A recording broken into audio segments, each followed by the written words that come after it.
بسم اللہ الرحمن الرحیم۔ سب سے پہلے تو میں جمعیت طلبہ اسلام کو حضرت مولانا مفتی محمود رحمۃ اللہ علیہ کے نام سے منسوب اس عظیم الشان کانفرنس کے انعقاد پہ خراج تحسین پیش کرتا ہوں اور ان کا مشکور ہوں کہ مجھ ناچیز کو بھی اس میں شمولیت کا قابل سمجھا، لیکن میرے ساتھ وہی کام ہوا ہے جو اپریل میں مولانا فضل الرحمان صاحب اور شہباز شریف وغیرہ کے ساتھ ہو گیا۔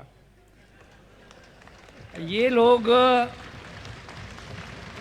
اپوزیشن کر رہے تھے، اسمبلی توڑوانے کا سوچ رہے تھے اور اچانک حکومت ان کے گلے پڑ گئی۔ تو میں مشکور ہوں کہ پیرزادہ صاحب اور ان کے ساتھی خود مدعو کرنے کے لیے تشریف لائے تھے، لیکن نہ تو میں اپنے آپ کو اس قابل سمجھتا ہوں کہ اس طرح کے علماء کی موجودگی میں اور مفتی محمود صاحب جیسی ہستی کی ذات پہ بات کروں، اور نہ اس وقت یہ بات ہوئی تھی کہ مجھے آ کے سٹیج پہ بھی بیٹھنا ہے اور تقریر بھی کرنی ہے۔ تو میں تو صرف سننے کے لیے یہاں پہ حاضر ہوا تھا، لیکن جس طرح حکومت ان کے گلے پڑ گئی اور اب ان سے چھٹکارا نہیں پا سکتے، تو اسی طرح میرے ساتھ بھی کم و بیش وہی کام ہوا ہے، تو میں نے کوئی تیاری نہیں کی ہے۔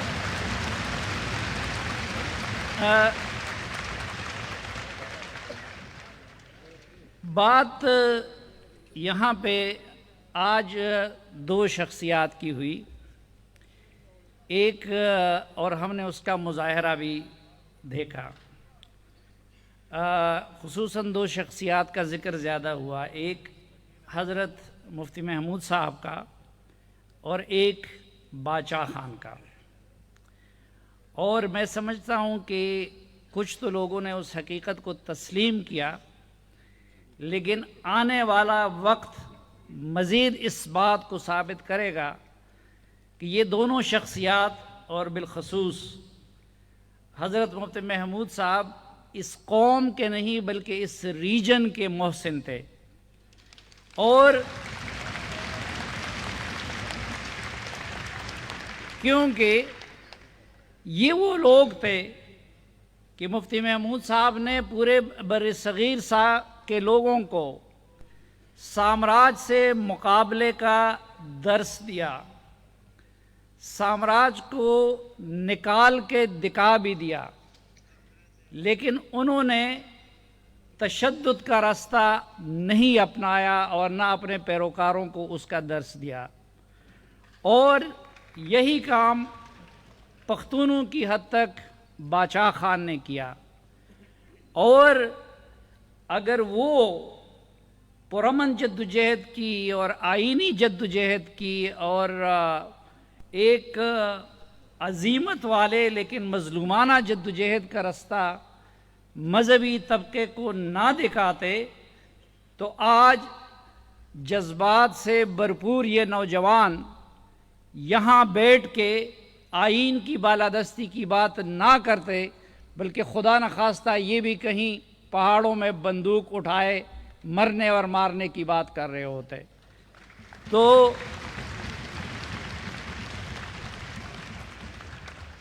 اچھا، میں سمجھتا ہوں کہ حضرت مفتی محمود جیسے لوگ کئی حوالوں سے ہمارے لیے قابل تقلید ہے۔ ایک تو انہوں نے حضور کی اس حدیث پہ کہ علم حاصل کرو چاہے اس کے لیے آپ کو چین جانا پڑے، وہ ہمارے ان علاقوں میں اس وقت یہ رواج نہیں تھا، لیکن علم کا حصول کی طلب ان کو یہاں سے سینکڑوں کلومیٹر دور وہاں پہ لے گیا، اور علم حاصل کرنے کے بعد وہ آئے اور اپنے لوگوں کو بھی پڑھاتے رہے، اور ملتان میں بھی صدر مدرس اور مفتی اعظم کے منصب تک پہنچے اور میاوالی میں بھی انہوں نے پڑھایا لوگوں کو۔ اب میں بعض اوقات سوچتا ہوں کہ کاش اس وقت نیازی صاحب کے بڑوں کو بھی مفتی صاحب سے پڑھنے کا اتفاق ہوتا، اور کاش شاہ محمود قریشی کے بڑوں کو بھی ملتان میں مفتی صاحب سے پڑھنے کا اتفاق ہوتا، تو آج نہ ملک میں یہ بد تہذیبی ہوتی اور نہ یہ فتنہ انگیزی ہوتی۔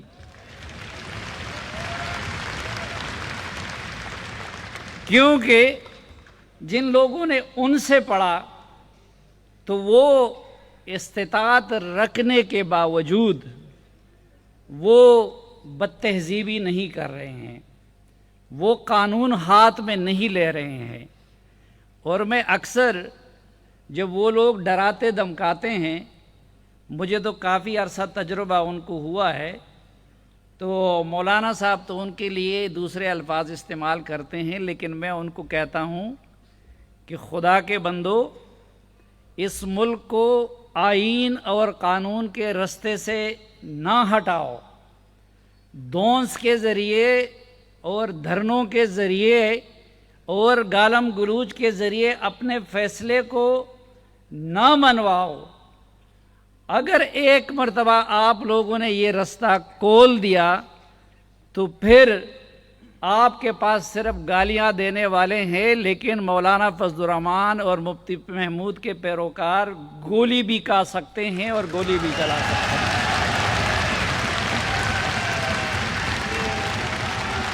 تو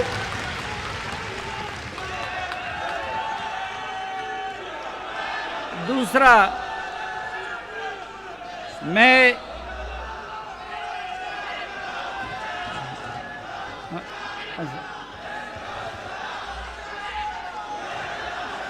ایک اور حوالے سے، ابھی رضا ربانی صاحب نے بات کی،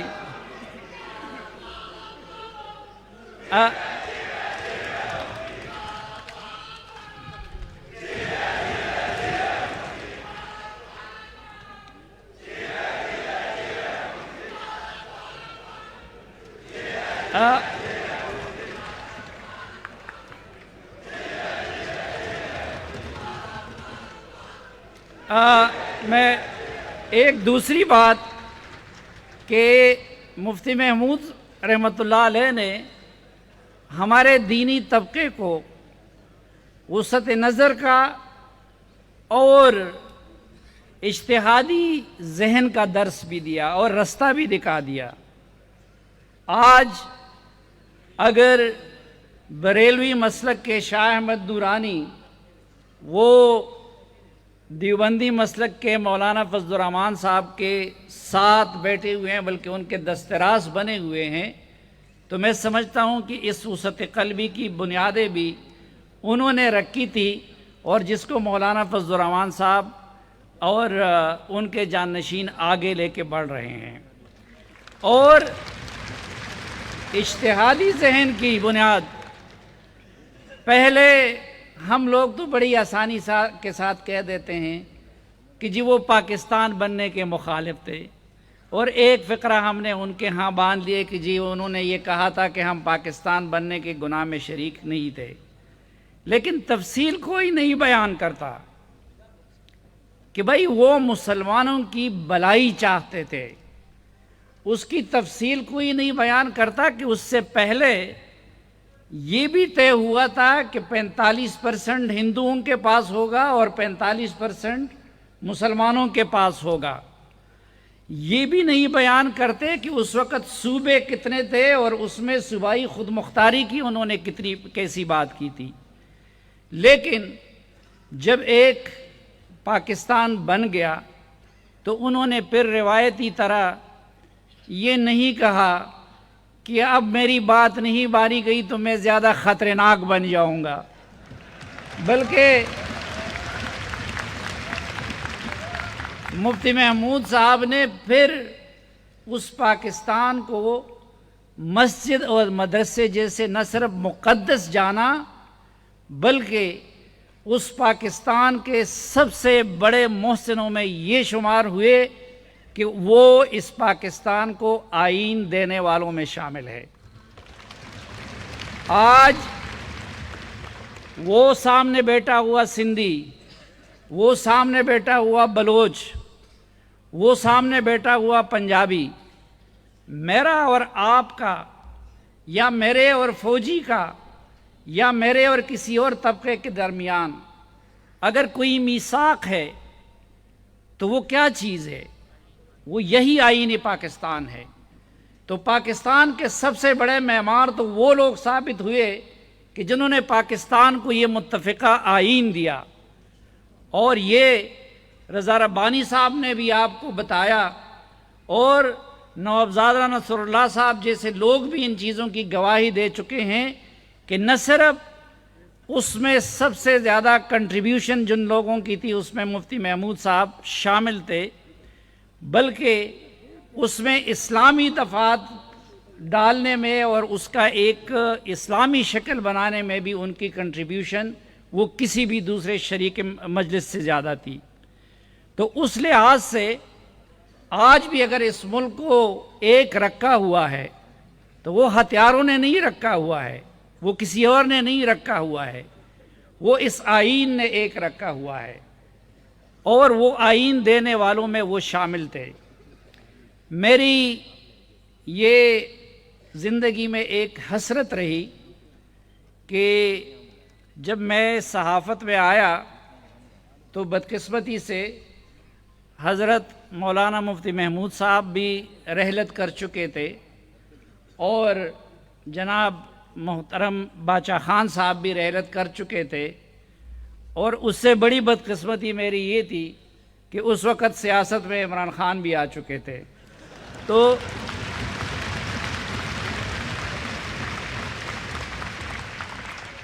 اس لیے مجھ سے ان سے براہ راست مکالمے کا یا اس طرح جس طرح حضرت مولانا فضل الرحمان صاحب سے استفادے کا موقع ملتا ہے تو میں وہ سعادت تو حاصل نہ کر سکا، اور یہاں پہ ایسی بہت ساری شخصیات بیٹھی ہوئی ہیں کہ جو ان کے ساتھ رہیں، جنہوں نے ان سے پڑھا ہے، اس لیے میں ان کی موجودگی میں ان کے کردار کے حوالے سے میری گفتگو زیادہ مناسب نہیں ہے، لیکن میں صرف ایک گزارش کروں گا جس کی طرف رضا ربانی صاحب نے اشارہ کیا، اور وہ یہ کہ دیکھیں جس طرح وقت کے ساتھ ساتھ ان کی ایک مجتہد ذہن وہ ایوالو کرتا ہے۔ اب مثلا سب سے بڑی تو یہ عظیمت ان کی دیکھ لیجئے، اس وقت کون چھوڑتا ہے؟ یہاں پہ ایک صاحب ہے جو ایکچولی الیکٹ بھی نہیں ہو چکے تھے، سلیکٹ ہو چکے تھے، ان کی پارٹی میں چن چن کر لوگوں کو لایا گیا تھا، ان کو جبراً وزیر اعظم بنایا گیا تھا، اور ان کے لیے خود بھی کہتا ہے کہ آدھا وزارت عظمیٰ کہیں اور سے چلایا جا رہا تھا اور آدھا جادو ٹونے سے چلایا جا رہا تھا، لیکن اس کے باوجود اب جب ان سے وہ چھین لیا گیا تو وہ پورے پاکستان کی اکانومی کو، پاکستان کے لوگوں کی زندگیوں کو خطرے میں ڈالنے کے لیے تیار ہے ری الیکشن کے لیے۔ لیکن جو آسان سا کام ہے کہ پنجاب اسمبلی توڑ دے اور پختونخوا کی اسمبلی توڑ دے، وہ ہمت ان کو نہیں ہو رہی ہے۔ لیکن دوسری طرف انہیں دیکھ لیجئے کہ حضرت مفتی محمود صاحب کے اتحادیوں کی جب بلوچستان میں حکومت توڑی گئی، ادھر نہ ان پہ کوئی جبر تھا، نہ کوئی ان کی حکومت کو کوئی خطرہ تھا، لیکن صرف اصول کی خاطر اور ان کے ساتھ یکجہتی کی خاطر انہوں نے یہاں اقتدار کو لات مار دیا۔ تو ایسے لوگ بدقسمتی سے ہماری سیاست میں نافید ہوتے جا رہے ہیں، لیکن میں یہ سمجھتا ہوں کہ چونکہ اس آئین میں ایک طرف پھر رضا ربانی صاحب جیسے لوگوں نے کوشش کی کہ اس کو اپنی اصل حالت میں لے آئے، لیکن دوسری طرف جنرل ضیاء الحق جیسے لوگ بھی آئے جنہوں نے اپنی اپنی استطاعت کے مطابق اس کے ساتھ کھلواڑ کی کوشش کی۔ اب ہم ایک چیز جنرلائز کر لیتے ہیں کہ جی اسلامی دفعات، اب مثلا آئین کا آرٹیکل 62 اور 63 اپنی جگہ پہ، لیکن میں سمجھتا ہوں، ایک میری عاجزانہ طالب علمانہ رائے ہے کہ ایک تو یہ کہ کسی کے متقی اور پرہیزگار ہونے کا، کسی کے صادق اور امین ہونے کا فیصلہ اللہ کے سوا کوئی اور انسان نہیں کر سکتا۔ دوسرا، جو لوگ اس وقت آئین میں اس کو ڈال رہے تھے تو ان بیچاروں کو کیا پتا تھا کہ مستقبل میں کوئی ثاقب نثار بھی آئے گا اور کوئی عمران نیازی بھی آئے گا، اور وہ اٹھ کے اب اس کے پیمانے پہ اس نے اٹھ کے ان کو صادق اور امین کا سرٹیفکیٹ دے دیا آئین کے ان دو شقوں کی آڑ لے کے، اور دوسری طرف ہر حوالے سے ان سے کئی گنا بہتر لوگوں کے لیے اس کو چھری بنا کے اس سے ان کو ذبح کر دیا گیا، آرٹیکل 62 اور 63 کا سہارا لے کے۔ تو حالانکہ آپ لوگ علماء ہیں، آپ بہتر جانتے ہیں، میں تو سمجھتا ہوں کہ صادق اور امین کا لقب رحمت للعالمین صلی اللہ علیہ وسلم کے سوا اس دور کے کسی مسلمان کے لیے یہ ٹائٹل الاٹ کرنا پتہ نہیں کہ ثاقب نثار صاحب نے کس کے خوف سے یا کس آڈیو ویڈیو آئیے، تو آج کل تو یہ ملک بھی آڈیو ویڈیو پہ چل رہا ہے، کس چیز کے خوف سے جو ہے انہوں نے ان کو یہ سرٹیفکیٹ دے دیا۔ تو میری ایک گزارش ہوگی کہ ایک تو یہ ہے کہ تمام آئین کے اس طرح کے دفعات کو اسلامی دفعات کہہ کے اس پہ ڈٹ جانا، یہ مفتی محمود صاحب کے تعلیمات کے مجھے منافی نظر آتا ہے، اور میری گزارش ہوگی کہ یہ سامنے بیٹھے اور اس طرح کے علماء جو ہے وہ ان چیزوں کا بھی ایک اثر نو جائزہ لینے کی کوشش کرے کہ کہیں ایسا نہ ہو کہ کل پھر کوئی ثاقب نثار آئے اور پھر کسی نیازی کو اس کے حق میں استعمال کرے، اور یہاں اس ملک میں الیکشن کو مینیپولیٹ کرنے کے لیے ان دفعات کا سہارا لے لے۔ تو آپ لوگ بہت تک گئے ہیں، صبح سے بیٹھے ہوئے ہیں، بہت تقریریں آپ لوگوں نے سنی، مائک کا RTS سسٹم بھی لگتا ہے کہ فیل ہو چکا ہے یا کسی نے فیل کروا دیا ہے۔ ایک میری تجویز ہوگی کہ جس طرح آپ لوگ ہمیں بتاتے ہیں کہ دین کا علم ہو یا دین کی خدمت ہو وہ مرد اور عورت پہ یکساں فرض ہے، تو دیکھیں یہ جمعیت طلبہ اسلام کتنا بڑا سہارا آپ لوگوں کا بن گیا ہے اور کتنا بڑا ہراول دستہ ہے۔ تو میرے خیال میں ایک جمعیت طالبات اسلام بھی ہونا چاہیے، اور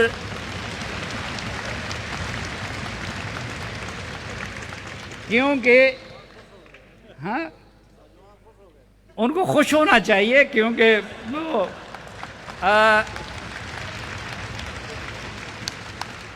یہی وہ میدان ہے جس میں بہرحال PTI والے آپ کو شکست دے جاتے ہیں۔ تو خیر ہم یہ تو نہیں کریں گے کہ آپ لوگ بھی خدا نخواستہ وہ کریں، لیکن میں سمجھتا ہوں کہ جمعیت طلبہ اسلام کے ساتھ جو ہے وہ پھر جمعیت طالبات اسلام بھی ہونا چاہیے، اور ان کے لیے بے شک آپ پردے کا انتظام کریں، الگ وہ انتظام کریں، لیکن جس طرح ان کا حق ہے یہ اسی طرح ان کا بھی حق ہے کہ علم بھی حاصل کرے اور ملکی سیاست میں حصہ بھی لے۔ بہت شکریہ جی آپ سب۔